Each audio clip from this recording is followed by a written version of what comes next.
ইজ্জতের কদর যে নারীর নাই, সম্ভ্রমের কদর যে নারীর নাই, সতীত্বের কদর যে নারীর নাই, হায়া আর লজ্জার গুরুত্ব যে মেয়ের নারীর মধ্যে নাই, খোদার কসম আসমান ও জমিনের তার আর কিচ্ছু নেই।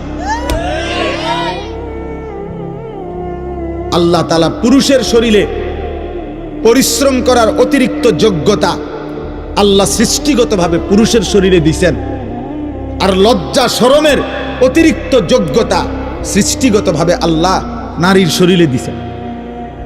নারীকে আল্লাহ লজ্জা একটু বেশি দিয়ে সৃষ্টি করেছেন, পুরুষকে আল্লাহ পরিশ্রম করার যোগ্যতা একটু বেশি দিয়ে সৃষ্টি করেছেন।